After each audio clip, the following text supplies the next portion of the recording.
எம்ஜிஆர் அவர்களை சுலபமாக பார்ப்பனிய சக்திகளால், சாதியவாத சக்திகளால் அணைத்துக் கொள்ள முடியும். அனைத்து சாதியினரும் அர்ச்சகராக வேண்டும் என்கிற ஒரு திட்டத்தை கலைஞர் அவர்கள் கொண்டு வந்தார். தந்தை பெரியார் அவர்கள் முன்வைத்து அதை நான் முதலமைச்சராக இருக்கிறதுனால செய்கிறேன்.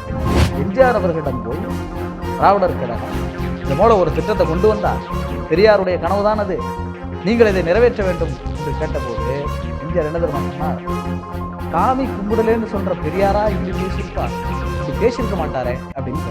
எடப்பாடி அவர்கள் போய் அதிமுக விவசாயிகளுக்கு எதிரான எத்தனை 600-700 விவசாயிகள் செத்து போனாங்க, போராடிதான் அது. அந்த 3 வேளாண் சட்டங்களுக்கு கையெழுத்து போட்டவர்கள் திமுக பார்த்து விவசாயிகளுக்கு எதிரான துப்பாக்கி சூடு நடத்தி 13 உயிர்களை பலி கொண்ட எடப்பாடி அவர்களும் மீண்டும் ஆட்சி கொடுத்துருமா? அன்புமணி ராமதாஸ் அவர்கள் கூட தான் சாதி ஒழுணுங்க எல்லாம் ஒன்னா இருக்கணுங்கன்னு கூடுவாரு. வீட்டிலேயே அம்பேத்கர் சிலையும் பெரியார் சிலையும் வச்சு மாலை போடுற மருத்துவர் ராமதாஸ் செய்யறாருன்றதுனால அவர் சாதி ஒழிப்பு போராளியா? ஒருவேளை இடஒதுக்கீடுக்கு எதிராக பாஜக ஒரு வழக்கை போட்டால் நீங்க என்ன செய்வீங்க?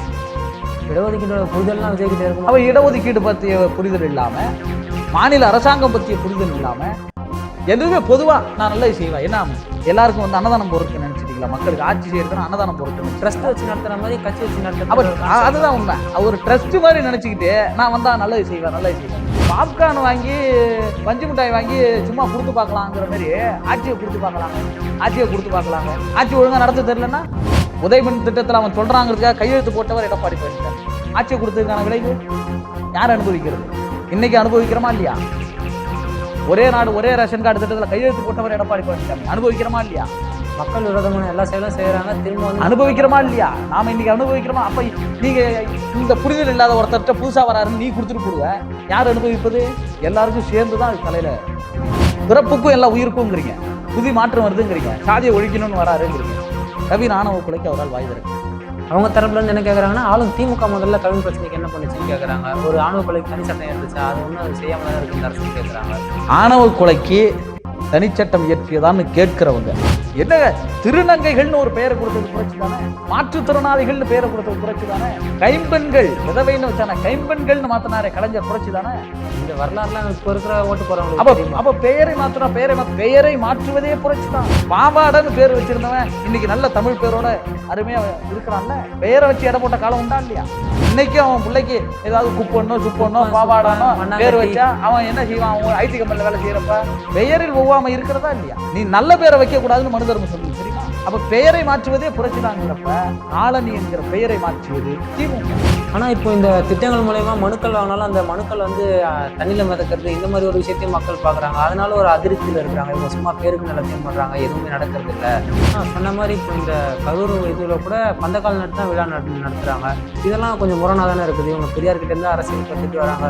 அப்படி இருக்க இவங்க பந்தக்கால் நடுறது ஒரு ஆரிய சித்தாந்தத்தை ஃபாலோ பண்ற மாதிரி தானே இருக்கு. அப்படி இருந்தா நீங்க வந்து திமுகவே தொடங்கி இருக்க தேவையில்லையா?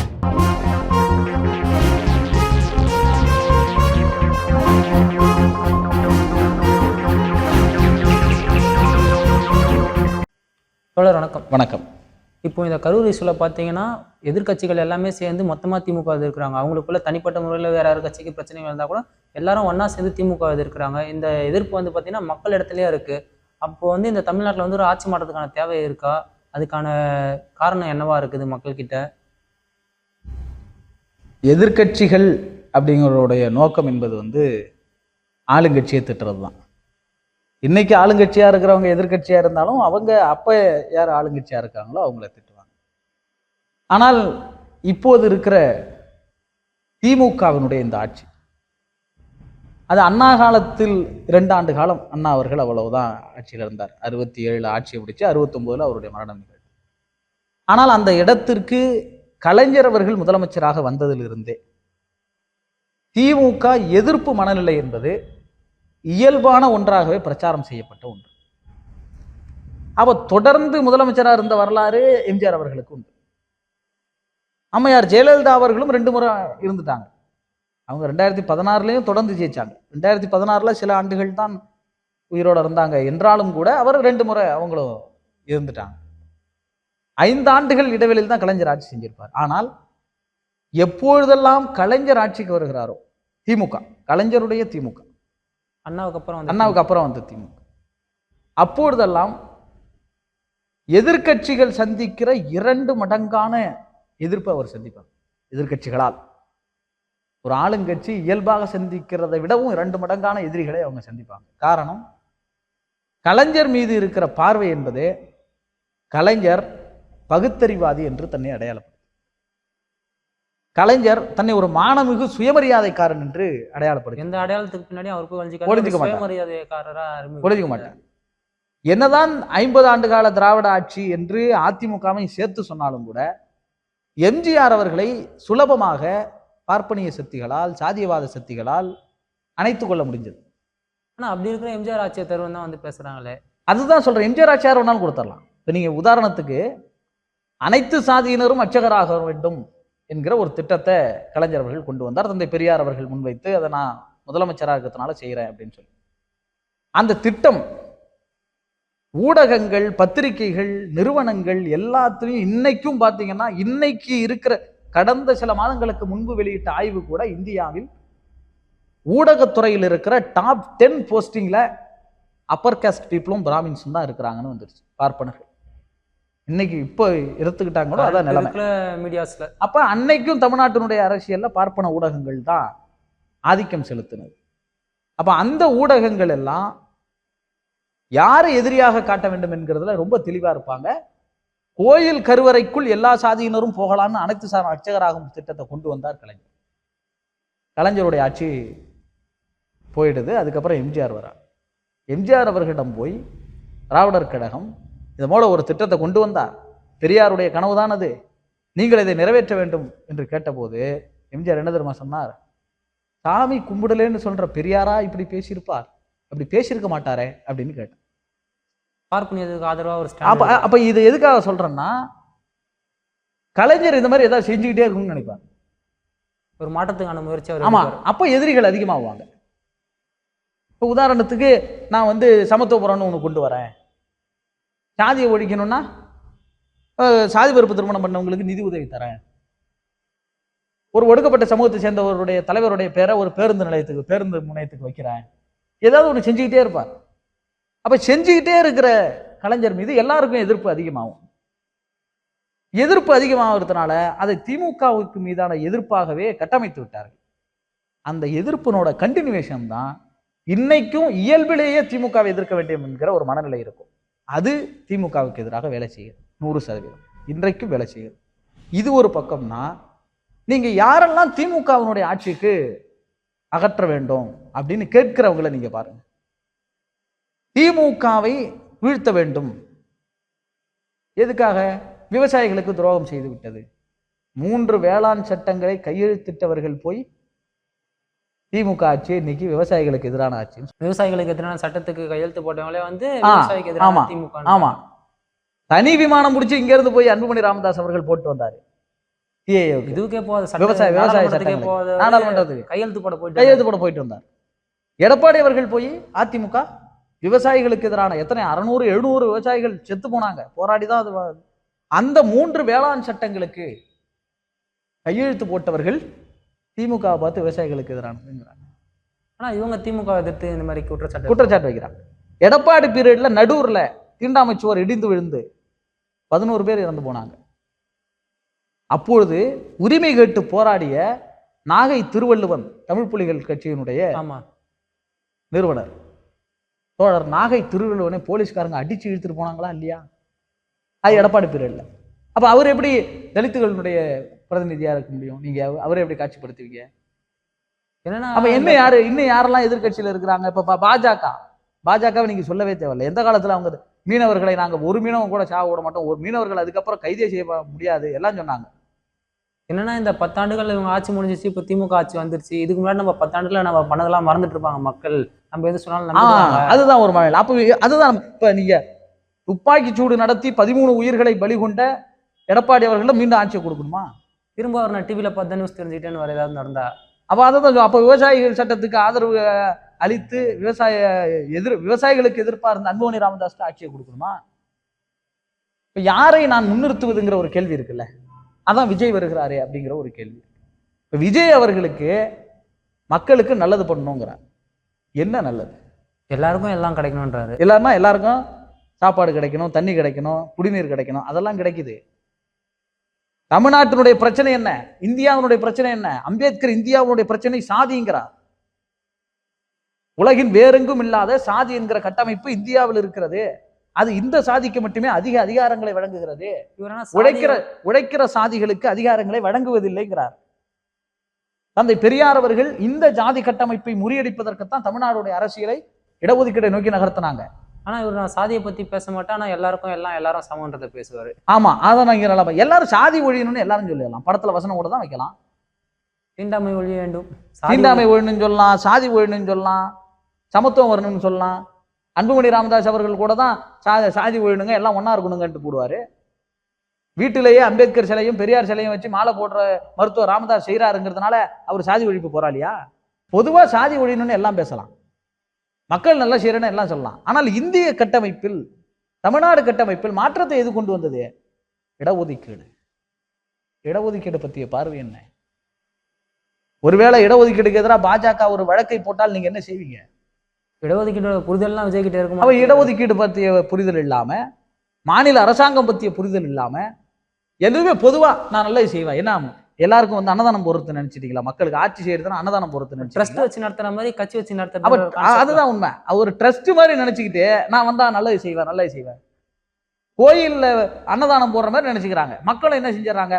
அவங்க தோழர்கள்லாம் வந்து சாப்பாடு போடுவாங்க, அதனால அவர் வந்தா நல்லா ஆட்சி நடக்கும். இந்தியாவுடைய ஆட்சி அதிகாரம் என்பது 5 ஆண்டுகளுக்கு ஒரு முறை தீர்மானிக்கப்படுவது. வாக்கு என்பது ஒருத்தனுடைய அதிகாரம். ஒரு முறை 5 வருஷத்துக்கு ஒரு முறை நீங்க அம்மையார் ஜெயலலிதாட்ட ஆட்சி கொடுத்தாலும் சரி, கலைஞர் அவர்கள்ட்ட ஆட்சி கொடுத்தாலும் சரி, அடுத்த 5 வருஷம் மாறினாதான் நீங்க திரும்ப ஆட்சி மாற்றம் மாற முடியும். இப்போ கொடுத்த வாக்குறுதியை நிறைவேற்றல, என்ன செய்வீங்க? உடனே புரட்சி பண்ணி கவிழ்த்தர முடியுமா? இப்போ ஒருத்தர் பதிவு போட்டாரே, ஆதவர்ஜுனா அவர்கள், அண்டை நாட்டில் நடக்கிற மாதிரி நம்மளும் புரட்சி அவன் பண்ணிடலான்னு செய்ய முடியுமா? பதிவு போட்டவரே 20 நிமிஷத்துக்கு டெலிட் பண்ணிட்டாருன்னா தமிழ்நாட்டில் அது சாத்தியமா? தமிழ்நாட்டில் ஜனநாயகப்படி தான் ஆட்சி நடக்கும். இப்போ ஜனநாயகப்படினா 5 வருஷத்துக்கு ஒரு முறை தான் வரும். பாப்கார்ன் வாங்கி பஞ்சு மிட்டாய் வாங்கி சும்மா கொடுத்து பார்க்கலாங்கிற மாதிரி ஆட்சியை கொடுத்து பார்க்கலாங்க. ஆட்சி ஒழுங்கா நடத்த தெரியலன்னா அப்ப இந்த புரிதல்ல தான் நாம இங்க எதிர்கட்சின்னு சொல்லி நான் முதலமைச்சர்னு வருவர்களை விடவும் திமுக எவ்வளவு மேலானதுங்கிறது தெரிஞ்சுக்கணும். அதான் பெரியார் அண்ணா கிட்ட இருந்து அந்த எம்ஜிஆர் அவர்கள் ஆட்சியில வந்த எடப்பாடியே போயிட்டு மக்களுக்கு விரோதமா வேளாண் சட்டத்துல கையெழுத்து போறாரு. அவ்வளோ பாரம்பரிய ஆட்சியில வந்த இவங்களே ஒண்ணுமே தெரியாத வந்த என் கையில ஆட்சியை கொடுன்னு கேட்கறது எவ்வளவு ஒரு அபத்தமானது. அரசியல் செய்ய தெரியாதவர்கள்ட்ட ஆட்சியை கொடுக்கறதுக்கு, தூக்கி கொடுக்கறதுக்கு, அதாவது 8 கோடி மக்கள் இருக்கிறாங்க. வாக்காளர்னு பாத்தீங்கன்னா 4 கோடிக்கு மேல இருப்பாங்க. 6 கோடி கிட்ட 6 கோடி கிட்ட வாக்காளர்கள் இருக்கிறாங்க. நீங்க தூக்கி கொடுக்கலாம்னு சொல்லி ஓட்டு போட்டு நீ போயிடுவ, பாதிக்கப்படுறது அவனை சேர்ந்து தானே. 6 கோடி மக்கள் தமிழ்நாட்டு இளைஞர்களுடைய வேலை வாய்ப்பை வட மாநிலத்தவர்களும் சேர்ந்து நிரப்பலான்னு பாஜகவினுடைய சித்தாந்தத்தை இங்க செயல்படுத்தியவர் எடப்பாடி பழனிசாமி. அப்ப ஆட்சியை கொடுத்தவோட விளைவு, உதயமின் திட்டத்தில் அவன் சொல்றாங்கிறதுக்காக கையெழுத்து போட்டவர் எடப்பாடி பழனிசாமி. ஆட்சியை கொடுத்ததுக்கான விளைவு யார் அனுபவிக்கிறது? இன்னைக்கு அனுபவிக்கிறோமா இல்லையா? ஒரே நாடு ஒரே ரேஷன் கார்டு திட்டத்தில் கையெழுத்து போட்டவர் எடப்பாடி பழனிசாமி. அனுபவிக்கிறோமா இல்லையா? மக்கள் விரோதமான எல்லா செயலும் செய்யறாங்க, திரும்ப வந்து அனுபவிக்கிறோமா இல்லையா? நாம இன்னைக்கு அனுபவிக்கிறோமா? அப்ப நீங்க இந்த புரிதல் இல்லாத ஒருத்தர்கிட்ட புதுசா வராருன்னு நீ கொடுத்துட்டு போடுவ. யார் அனுபவிப்பது? எல்லாருக்கும் சேர்ந்துதான் அது தலையில விடியும். அப்புறம் வந்து என்ன சொல்றது, நாங்க அன்னைக்கு தெரியாம கொடுத்துட்டோம், நீங்க ஏன் கண்டினியூ பண்றீங்கிறது. இப்ப இந்த எதிர்கட்சியினரை எல்லாம் நீங்க பாக்குறப்போ திமுக எவ்வளவு சரியாக இருக்கிறது. ஆனா அப்படி இருக்கிற திமுக மேலேயும் குற்றச்சாட்டு வைக்கிறாங்க. அந்த குற்றச்சாட்டுக்கு தான் நான் சொல்றேன். பிறப்புக்கும் எல்லாம் உயிருக்கும்ங்கிறீங்க, புதிய மாற்றம் வருதுங்கிறீங்க, சாதியை ஒழிக்கணும்னு வராருங்கிறீங்க. கவின் ஆணவ கொலைக்கு அவரால் வாய் திறக்கும். அவங்க தரப்புல இருந்து என்ன கேட்கறாங்கன்னா, ஆளும் திமுக முதல்ல கவின் பிரச்சனைக்கு என்ன பண்ணுச்சுன்னு கேட்கறாங்க. ஒரு ஆணவ கொலைக்கு தனி சட்டம் ஏற்றுச்சா? அது ஒன்றும் செய்யாம தானே இருக்கு இந்த அரசுன்னு கேட்கறாங்க. ஆணவ கொலைக்கு தனிச்சட்டம் இயற்றியதான்னு கேட்கிறவங்க, அடுத்தது சிஎம் ரேஸ்ல யார் இருக்கிறா? எடப்பாடி இருக்காரு, விஜய் இருக்காரு. யாராவது பேசினாங்களா? ஒரு ஆளுங்கட்சி சரியா செய்யல, இந்த ஆளுங்கட்சி செய்யலைங்கிறதுக்காக நான் ஓட்டு போட்டு புதிய ஆளுங்கட்சியை கொண்டு வரணும். புதிய ஆட்சி வரவங்க எதிர்கட்சியா இருந்தப்பவே பேசுறதுக்கு தயாரா இல்லாம அவங்க ஆளுங்கட்சி எதிர்கட்சியோட வேலையே ஆளுங்கட்சியை குறை சொல்றதுதான். இன்னொன்னு, இன்னைக்கும் இந்த தமிழ்நாடு கிராமங்கள் தோறும் சாதி கட்டமைப்பு நிறைந்ததா இருக்கு. நீங்க பள்ளிக்கூடத்துல கல்லூரிகள்ல ஒரு திருவிழாக்குள்ள கூட சில இடங்கள்ல சரி போ அவன் வழியா வந்த தேர் இன்னும் பிரச்சனை இருந்தாலும் அது ஓரளவுக்கு இதா இருக்கும். எடுத்த உடனே ஒரு குடும்பத்தை சாதி ரீதியாக அஃபெக்ட் பண்ணக்கூடியது எது? அந்த குடும்பத்தில் இருக்கிற பெண்ணினுடைய காதல் விவகாரம். அதை உணர்வை தூண்டுவது. கேஸ்ட் எப்படி இன்னும் உயிர்ப்போட இருக்குன்னா சாதியை உணர்வா தூண்டுறான் பாருங்க. அந்த அளவுக்கு சென்சிட்டிவ் விவகாரம் எது? காதல் விவகாரம். அந்த காதல் விவகாரத்தை வச்சுதானே பாமக தருமபுரியில எம்பி ஆனாரு அன்புமணி ராமதாஸ். கலவரம் பண்ணி திவ்யா இளவரசனுடைய விவகாரத்தை தன்னுடைய கட்சி வளர்ச்சிக்காகவும் தன்னுடைய வளர்ச்சிக்காகவும் பாமக பயன்படுத்துச்சு. அப்ப சாதியை சீக்கிரம் தூண்டி விட்டு நீங்க தேர்தலில் வெற்றி பெறலாம், உங்க கட்சியை காப்பாத்திக்கலாம், தலைவனாகலாம், கோடிக்கணக்கில் சொத்து சேர்க்கலாம். சாதி உங்களுக்கு செய்கிற நல்லதை விடவும் சாதி சீக்கிரம் அந்த நல்லவனை விடவும் உன் சாதி தலைவனை கொண்டாட வச்சிடும். அப்படி இருக்கிற தமிழ்நாட்டில் ஆணவ கொலைக்கு எதிராக திமுக சட்டம் கொண்டு வந்தால் எல்லா சாதியவாதிகளும் சேர்ந்து அதிமுகவும் சேர்ந்து, விஜய் அவர்கள் எதுக்காக பயந்தாரு? தென் மாவட்டங்கள்ல இருக்கிறவங்க எல்லாம் நம்ம சாதி ஆணவ கொலைக்கு எதிராக சட்டம் கேட்கிறான்னு சொல்லி நமக்கு எங்க ஓட்டு போடாம போயிடுவானோங்கிற பயத்துல சொன்னார்ல, அந்த சாதியினர் எல்லாம் சேர்ந்து ரகசிய பிரச்சாரத்தை மேற்கொள்வார்கள். என்ன ரகசிய பிரச்சாரம்? திமுகவை தேர்தல் என்று அகற்ற வேண்டும். இப்ப நீங்க போய் இல்லைங்க சாதி இல்லாம நம்ம எல்லாரும் காதல் திருமணம் பண்றோம், தமிழ் பண்பாட்டிலேயே சாதி கிடையாது, முருகனும் வள்ளியை திருமணம் பண்ணிக்கிட்டதே சாதி மறுப்பு திருமணம் தான், இதெல்லாம் சொல்லிட்டு உட்கார்ந்தா ஓட்டு போடுறவன் கேட்கிறானா? சாதி என்ன செய்யுது? அதை விட சீக்கிரம் பத்திக்குது. அதை விட ஆழமா ஏற்கனவே தமிழ்நாடு அரசியல் அதை பார்த்திருக்கு. ஏற்கனவே 2021 தேர்தல் அறிக்கையில சாதி மறுப்பு திருமணம் செய்து கொள்ளுகிற தம்பதிகளுக்கு குறிப்பாக ஊக்கத்தொகை 50,000 உயர்த்தப்படும். முதல்ல ஊக்கத்தொகை கொடுத்தது கலைஞர்.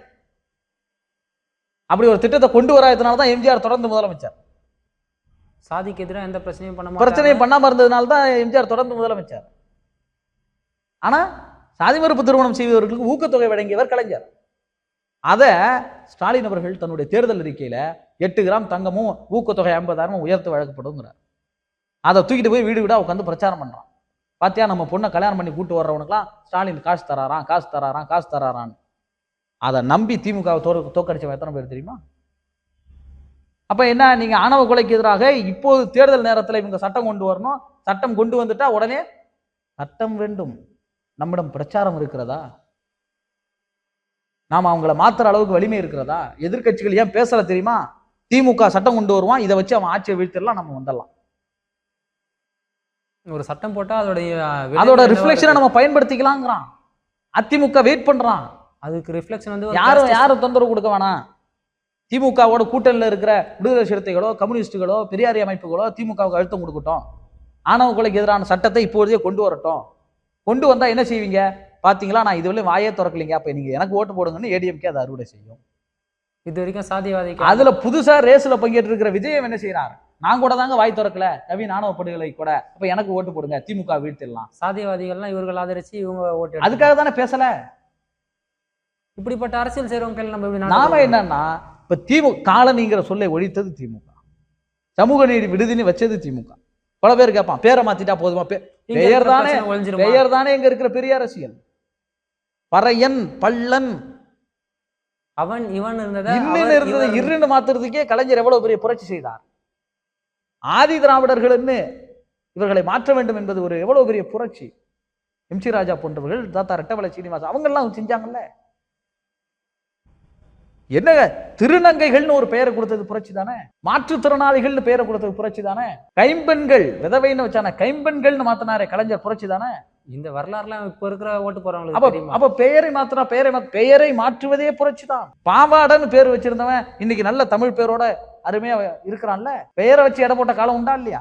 இன்னைக்கு அவன் பிள்ளைக்கு ஏதாவது குப்பண்ணோ சுப்பண்ணோ பாவாடானோ பேர் வச்சா அவன் என்ன செய்வான்? அவன் ஐடி கம்பெனில வேலை செய்யறப்ப பெயரில் ஒவ்வாம இருக்கிறதா இல்லையா? நீ நல்ல பேரை வைக்க கூடாதுன்னு மனு தர்மம் சொல்லுது தெரியுமா? அப்ப பெயரை மாற்றுவதே புரட்சிதாங்கிறப்ப காலனி என்கிற பெயரை மாற்றியது திமுக.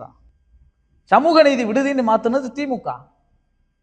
அண்ணல் அம்பேத்கர் அயலக உயர்கல்வி திட்டம், ஊக்கத்தொகை திட்டம், 174 பிள்ளைகள் வெளிநாடுகளுக்கு படிக்க போயிருக்கிறாங்க, திமுக அனுப்பியது.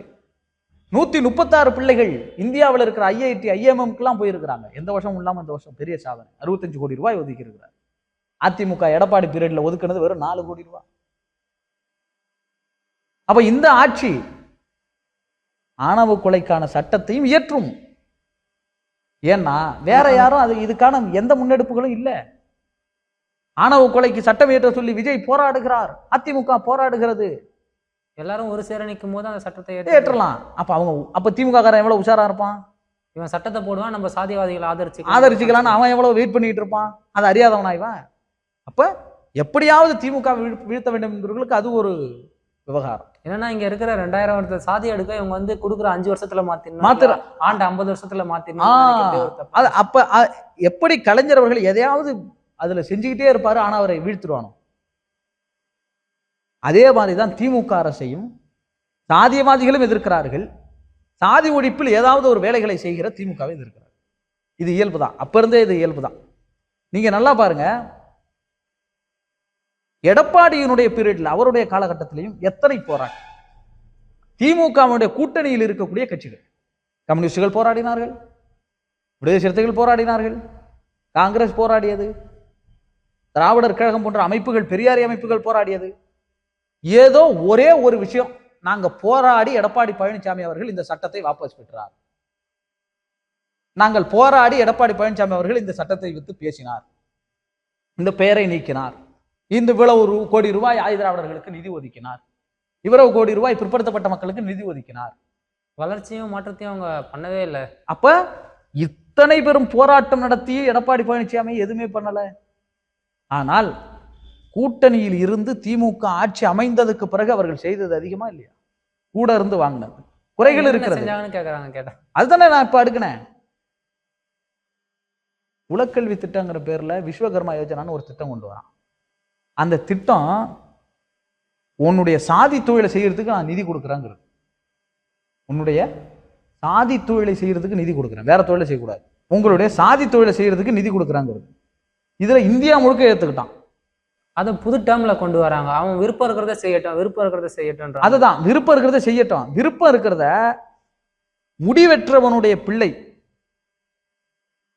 பூட்டு தயாரிக்கிற கம்பெனி வைக்கலாங்கிறது விருப்பமான தொழில். ஆனா முடிவெற்றவன் புள்ள முடியை வெட்டுனா மட்டும்தான் நான் தருவேன் அப்படிங்கிறது தான் சாதி தொழிலை செய்வது. பாஜக தான் சொன்னிச்சு விஸ்வகர்மா யோஜனாங்கிற திட்டம் மூலயமா. இத இந்தியாவே ஏத்துக்குச்சு, எல்லா மாநிலங்களும் ஏத்துக்குச்சு, பொது உடைமை பேசுற கேரளா வரை ஏத்துக்குச்சு. ஆனா தமிழ்நாடு இதை அமல்படுத்த மாட்டோம். நாங்க இந்த மாதிரி கைவினை தொழிலுக்கெல்லாம் நாங்களும் ஆதரிக்கிறோம்.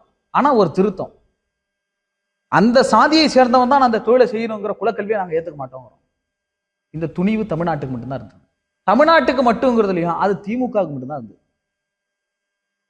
நிதி கொடுக்குறான், நான் 2000 ரூபா நிதியை வந்து 2152 கோடி நிதியை, கல்வி நிதியை நிறுத்தி வைக்கிறேன், நீ மும்மொழி கொள்கைகளை கையெழுத்து போடு அப்படிங்கிறான். நீ 10,000 கோடி ரூபாய் கொடுத்தாலும் நான் கையெழுத்து போட மாட்டேன், என் பிள்ளைகளுடைய கல்வியை நான் கெடுக்க மாட்டேன்னு திமுக மட்டும் தான் சொல்லுது. கையெழுத்து போட்டா பிள்ளைங்களோட கல்வி வந்து 2000 ஆண்டு பின்தங்கி போயிடும். அப்ப ஆனா இது எவ்வளவு பெரிய ஸ்டாண்ட். நீங்க இப்படி யோசிச்சு பாருங்க, வேளாண் சட்டத்துக்கு பாஜக சொல்லுதுன்னு கையெழுத்து போட்ட எடப்பாடி பழனிசாமி இப்ப முதலமைச்சரா இருந்தா அதுக்கும் கையெழுத்து கொடுங்க, 2200 ரூபா வருது கொடுங்க, 2500 கோடி ரூபா வருது கொடுங்க.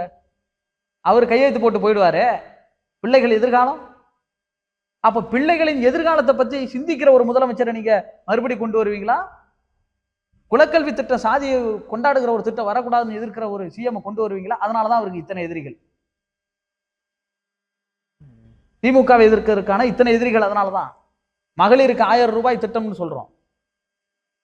படிக்கிற கல்லூரி படிக்கிற ரிசல்ட் வருதா இல்லையா? உயர்கல்வியில பெண்களுடைய எண்ணிக்கை அதிகரிச்சிருக்கு. காலை உணவு திட்டம், மதிய உணவு திட்டம் போட்ட காமராஜரை கொண்டாடுறான். காமராஜர் ஆட்சி தருவோங்கிறான். காலை உணவு திட்டம் கொண்டு வந்து ஸ்டாலின் ஆட்சியை அகற்றுவோங்கிறான். எம்ஜிஆர் ஆட்சியை நாங்கள் வந்து மீண்டும் கொண்டு வருவோம், அவர் சத்துணவு கொடுத்தாருங்கிறான். காலை உணவு திட்டம் கொண்டு வந்த ஸ்டாலினுடைய ஆட்சியை அகற்றுவோங்கிறான். அப்ப கல்விக்கு ஒரு மாநிலம் முக்கியத்துவம் கொடுக்கிறது, மருத்துவத்துக்கு ஒரு மாநிலம் முக்கியத்துவம் கொடுக்கிறது. ஒன்றும் இல்லை, உங்களுடன் ஸ்டாலின் ஒரு திட்டம், மக்களுடைய குறைகளை நிவர்த்தி செய்வதற்கு மனுக்களை வாங்கி ஒரு 45 நாள்ல தீர்வு கொடுக்கிற ஒரு திட்டம். எதிர்கட்சி தலைவராக இருந்தபோது அவர் தேர்தல் பிரச்சாரத்தில் ஒரு பெட்டி வச்சு மனுக்களை வாங்கினார். அதன் பிறகு மக்களுடன் முதல்வர்னு ஒன்று வச்சாங்க, உங்கள் தொகுதி ஸ்டாலின் முதல்வர்னு ஸ்டாலின் ஒன்று வச்சாங்க, அப்புறம் மக்களுடன் முதல்வர்னு ஒன்று வச்சாங்க. 3-4 கட்டங்களா மனுக்கள் வாங்கி நிவர்த்தி பண்ணிட்டு தான் இருந்தாங்க. ஆனா இப்பொழுது இந்த உங்களுடன் ஸ்டாலின் வந்துச்சு இல்லையா, அப்ப என்ன பிரச்சாரம் பண்ணப்பட்டது? 4 ஆண்டுகளும் சும்மா இருந்துட்டு எலெக்ஷன் வர போறதுன்னு ஒண்ணே செய்யறாருன்னா. ஆனா அரசாங்கத்தின் சார்பில் எந்தெந்த பீரியட்ல மனுக்கள் வாங்கப்பட்டது, 4 வருஷத்துலயும் திட்டம் எப்படி 2021 ஒரு தனியா ஒரு வாக்குறுதி கொடுத்தது போலயே மனுக்களை நிவர்த்தி செய்வதற்கு ஒரு அரங்கமே அமைத்து ஒரு அமைச்சகமே அதுக்கு உருவாக்கி ஸ்டாலின் அவர்கள் நிவர்த்தி செஞ்சார். அதன் பிறகும் நடவடிக்கை எடுத்தாங்க.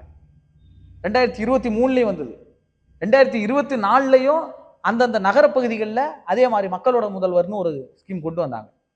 இதை பற்றின புரிதல் இருக்குமா? இருக்காது. ஆனா என்ன விமர்சனம்? 4 வருஷம் சும்மா இருந்துகிட்டு இப்போ கொண்டு வந்தார். இப்போ இதுதான் மக்களுக்கு பொய்யை பரப்புகிற ஒரு விஷயம். யாராவது போய் தேடி பார்த்துக்கிட்டு இருப்பாங்களா? அரசு சொல்றதை போய் தேடி பார்த்துக்கிட்டு இருப்பாங்களா? அதுக்கு முன்னாடி பண்ணியிருக்காங்கிறது போய் சேருமா? எது போய் சேரும்? போய் சீக்கிரம் போய் சேர்ந்துரும். அப்ப இதெல்லாம் தான் இந்த மக்களிடத்துல பரப்பப்படுகிறது. அதுக்கு காரணம் என்னன்னா இயல்பாகவே திமுக வீழ்த்தணுங்கிற எண்ணம். ஆனா இப்போ இந்த திட்டங்கள் மூலயமா மனுக்கள் வாங்கினாலும் அந்த மனுக்கள் வந்து தண்ணியில மிதக்கிறது இந்த மாதிரி ஒரு விஷயத்தையும் மக்கள் பாக்குறாங்க. அதனால ஒரு அதிருப்தியில இருக்கிறாங்க. இவங்க சும்மா பேருக்கு நல்லத்தையும் பண்றாங்க, எதுவுமே நடக்கிறது இல்லை. அதே மாதிரி அந்த மனுக்களை வாங்குற அதிகாரிகளும் எங்களுக்கு பணி சுமை அதிகமா இருக்குன்னு சொல்லிட்டு போராட்டம் பண்றாங்க. இது ரெண்டுத்தையும் நம்ம எப்படி பாக்குறது? நல்லா கவனிங்க. 45 நாள்ல தீர்வு கொடுக்கணுங்கிறது அது வந்து நீ கேட்கிற கேள்விக்கு சரியோ தவறோ செய்ய முடியுமோ இல்லையோ, ஆனா பதில் கொடுத்துடணும். நம்ம ஆர்டிஐ மாதிரி பதில் கொடுத்துடணும் 45 நாளுக்குள்ள. இந்த 45 நாளுக்குள்ள பதில் கொடுத்துடணுங்கிற ஒரு திட்டம் தான் அந்த திட்டம். இது மக்களிடத்துல நல்ல வரவேற்பு பெற்றது. அப்ப என்ன செய்வான்னா, இதுக்கு எப்படியாவது எதிர்கருத்தை உண்டாக்கணுங்கிறவன் தான் அந்த மாதிரி வேலையை செய்வான். அதே மாதிரி தான் ஒரு அரசு அதிகாரியே மனுக்களை எடுத்துட்டு போய் தண்ணியில போட்டிருக்கிறாரு. உடனே அவரை கைது பண்ணி அவர் மேல நடவடிக்கை எடுத்துட்டாங்க. கைது பண்ணி நடவடிக்கை எடுத்தது யாருக்கும் பரவாயில்ல, ஆனா மனுக்கள் தண்ணியில மட்டும் தெரியுது. அது மாதிரி தான் வந்து விமர்சனமா போகுது. நடவடிக்கை எடுத்தது யாருக்கும் தெரியாது. இன்னொன்னு, அரசு அதிகாரிகள்லாம் எங்களுக்கு பணிச்சுமை அதிகமா இருக்கு, இதை செய்ய மாட்டோம் அப்படின்னு இருக்கிறாங்க. நீங்க நல்லா தெரிஞ்சுங்க, எடப்பாடி பழனிசாமி அவர்களுடைய ஆட்சி காலத்துல மிகப்பெரிய எப்படி சொல்றது ஒரு ரிலீஃப்ல இருந்தாங்க அரசு ஊழியர்கள்லாம். உதயநிதி ஸ்டாலின் தான் சொன்னார், எம்ஜிஆர் ஆட்சியை கொண்டு வரணும்னு விஜய் சொல்றாரு. எம்ஜிஆர் ஆட்சியில வேலையை செய்ய தேவையில்ல, கலைஞர் ஆட்சி வந்து ஆமா. அப்ப எடப்பாடி ஆட்சியை வச்சுங்களேன், 4.5 வருஷத்துல எடப்பாடி தான் ஆட்சியை காப்பாத்திக்கிறதுக்கே அவங்க பெரிய போராட்டம் பண்ணிட்டு இருந்தாங்க. மக்கள் நல திட்டங்கள் எதுவும் கிடையாது. அப்ப என்ன செஞ்சுட்டு இருந்தாங்க அரசு அதிகாரிகள்? மனு வாங்கினாங்களா? மனுக்கு தீர்வு கண்டாங்களா? முகாம் நடத்தினாங்களா? எந்த டெவலப்மெண்ட்டுமே நடக்கல. அவங்க எல்லாம் அமைதியா இருந்தாங்க, நல்லா இருந்துச்சு, பெரிய பணிச்சுமைகள் இல்ல. அது என்ன இப்ப என்ன ஆயிடுச்சுன்னா, பயங்கரமான ஸ்டாலின் அவர்கள் அரசு அதிகாரிகளை சும்மாவே விடுறது உண்மை. அந்த மாதிரி ஒரு எக்கச்சக்கமான ஸ்கீம், கல்லூரி பேராசிரியர்களுக்கு ஸ்கீம். ஒரு பள்ளிக்கூடத்துலங்க நான் பாக்குறேன், ஒரு தலைமை ஆசிரியர் ஒரு ஆடியோ பேசுறாங்க இன்னொரு ஆசிரியர். பாத்தீங்களா டீச்சர் எவ்வளவு ஸ்கீமு? அந்த பிள்ளைங்கள்லாம், அந்த எஸ்சி பிள்ளைங்கள்லாம் படிக்கலன்னு யார் கேட்டா? இங்க இருந்து அந்த திட்டத்துக்கு கூட்டு போ, அதுக்கப்புறம் இந்த திட்டத்துக்கு கூட்டு போ, கலை நிகழ்ச்சிக்கு கூட்டு போ. இவ்வளவே நம்ம எப்படி டீச்சர் பண்றது? இந்த ஸ்டாலினுக்கு வேற வேலையே இல்லை. ஆடியோ ரிலீஸ் ஆயிடுச்சு, நீங்க எப்பவும் எடுத்து பாருங்க. அப்ப சும்மாவே இருக்க விடுறது இல்லை. மக்களுக்கு ஏதாவது செஞ்சுக்கிட்டே இருங்கன்ன உடனே ஒரு கட்டத்துக்கு மேல இவர்களுக்கு 4 ஆண்டு காலம் கொஞ்சம் ரிலீஃபா இருந்தவங்களுக்கு மக்களுக்கு செய்கிற திட்டங்களை எல்லாம் கொண்டு போய் சேர்த்த உடனே அதுல சில ஊழியர்கள், சாதி எல்லா இடத்துலயும் இருக்குது. எல்லா இடத்துலயும் இருக்கு. அப்ப அந்த நான் சொல்றேன் பாருங்க, இன்னைக்கும் அந்த கலை இலக்கிய போட்டிகள்லாம் பிள்ளைகள் நீங்க நிறைய பேர் பார்த்துருப்பீங்க. பிள்ளைகள் எவ்வளவு பாட்டு பாடுறாங்க, நிகழ்ச்சிகள்ல பங்கேற்கிறாங்க. அது ஒரு பக்கம் விளையாட்டு. உதயநிதி அவர்கள் விளையாட்டுத்துறை அமைச்சரானதுக்கு அப்புறம் இன்னைக்கு எவ்வளவு பெரிய மாற்றங்கள். காசிமாவிலிருந்து எத்தனை பிள்ளைகள் இன்னைக்கு விளையாட்டுல சாதிக்கிறாங்க, இவ்வளவு கோடி நிதி உதவி. அதே மாதிரிதான் ஒவ்வொரு திட்டத்திலையும். இப்ப இதெல்லாம் என்ன செய்யறதுன்னா, இதை இயக்குகிற அரசு ஊழியர்கள் மக்கள்கிட்ட மனு வாங்கணும், மக்களுடைய குறைகளை ஒரே நாள்ல நிறைவேற்றணும், 45 நாளுக்குள்ள பதில் சொல்லணும், வேலை செய்யு அப்படின்னா ப்ரெஷரா தெரியுது. அதை வந்து பெரிதுபடுத்துறது. அப்போ 4.5 ஆண்டு காலம் செயல்படாமல் இருந்தாலும் கூட இந்த எதிர்ப்புகளை சந்திச்சிருக்க மாட்டாங்க. எடப்பாடி நல்லவா தெரிவார்.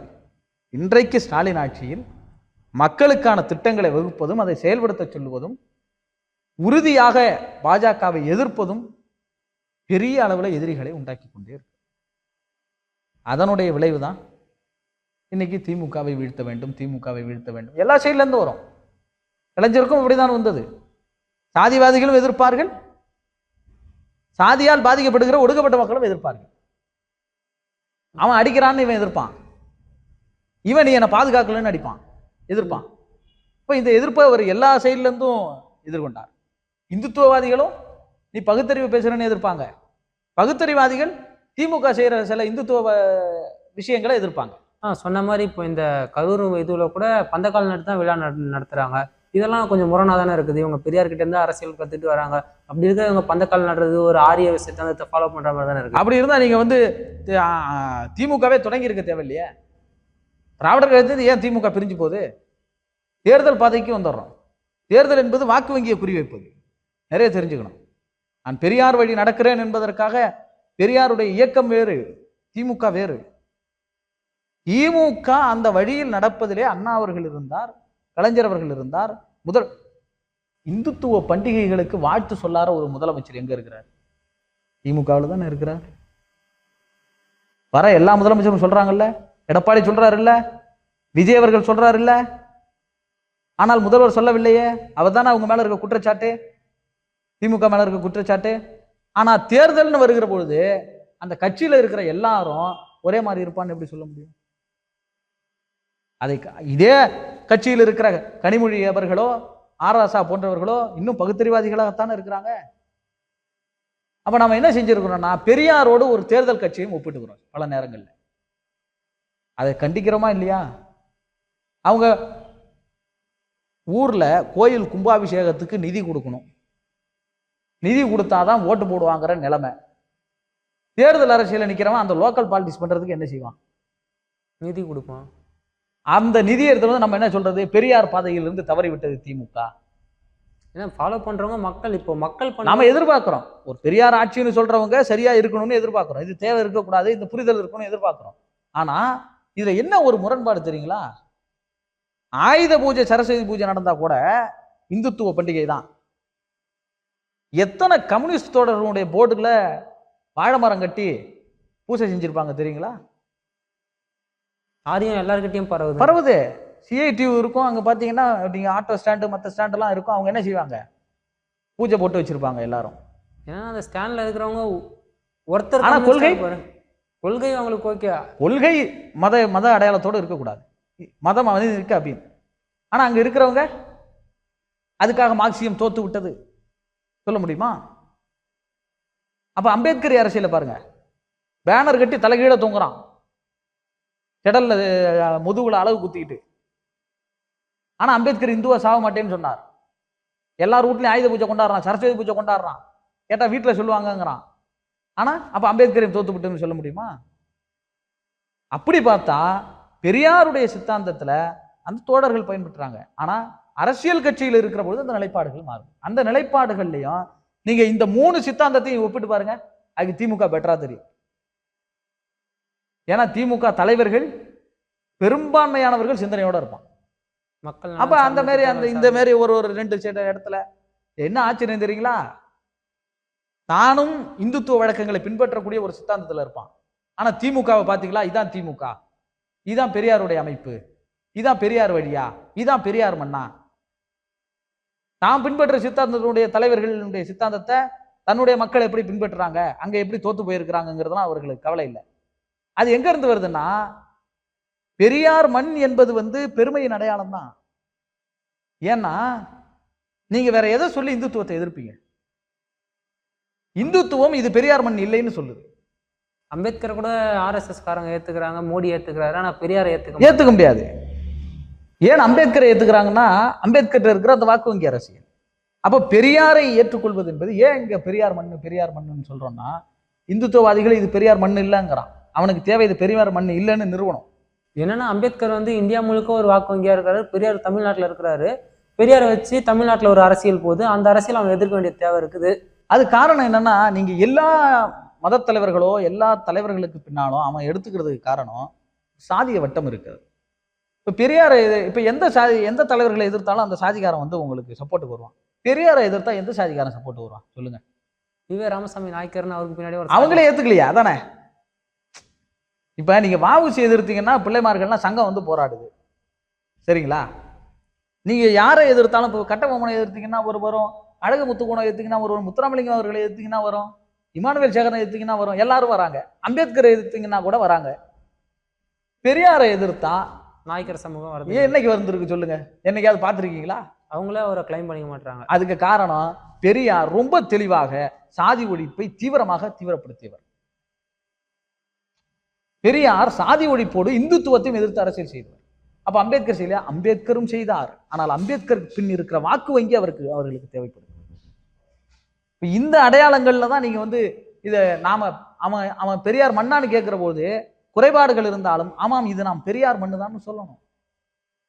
தமிழ்நாட்டு அரசியல்ல பெரியார் அந்த மாதிரி இருக்காரு. அப்ப தமிழ்நாட்டினுடைய முகமாக பெரியார் அப்படி இருக்கிற போது நீங்க திமுக காரம் செய்யற தவறுகளுக்கும் ஒரு அரசியல் கட்சி செய்யற தவறுகளுக்கும் பெரியார் மண்ணான்னு நீங்களும் கேட்டுட்டு இருந்தீங்கன்னா, நாம அடையாளத்தை அவர்கள் பேச நினைச்சாங்கன்னா என்ன ஆகுறது?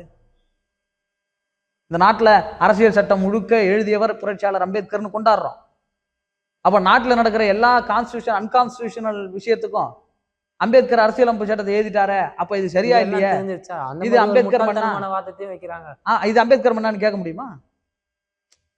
இது அம்பேத்கர் மண்ணான்னு கேட்க முடியுமா? ஏன் நம்ம கேட்கறது இல்ல? ஏன்னா அவர்களுடைய பணி என்பது வழிகாட்டிகள். இதான் காட்டுறான், இதான்டா வழி, ஜனநாயகத்தை நான் வைத்திருக்கிறேன், இந்துத்துவ எதிர்ப்பை வைத்திருக்கிறேன், இந்துவா சாக மாட்டேன்னு வைத்திருக்கிறேன், இதை புடிச்சு நீ மேலவா. அதுதான் பெரியாரும். பெரியாரை ஆயுதமாக கொண்டு நாம் போராட வேண்டும். பெரியார் மண்ணான்னு கேட்டுட்டு இருக்கிற குறைபாடுகளுக்கும் சேர்த்து நாமளும் கேள்வி எழுப்பினா எதிரி என்ன செய்யறான்?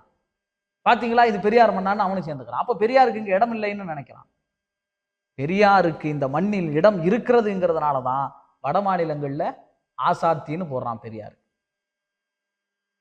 அப்ப இந்த விஷயங்களை எல்லாம் நாம் புரிஞ்சுக்கிட்டா மட்டும்தான் திமுகவையும் ஏன் ஆதரிக்க வேண்டும்ங்கிறது தெரியும். அந்த நோக்கத்திற்காக தானே திமுகவோட கூட்டணி இன்னைக்கு வலுவா இருக்கு. யாருக்குதான் இப்ப குறைபாடுகள் இல்லை?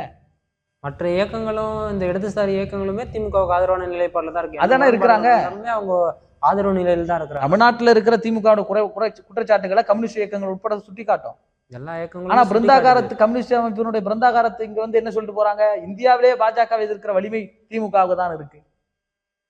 காங்கிரஸுக்குள்ள அங்க போலாம் இங்க போலாம்பாங்க. ராகுல் காந்தி அவர்கள் என்ன சொல்லுகிறார்? என்னுடைய சகோதரர் மு.க. ஸ்டாலின் அவர்கள். விடுதலை சிறுத்தைகள்ல அங்க இங்கன்னு நிறைய விமர்சனங்கள் இருக்கும்.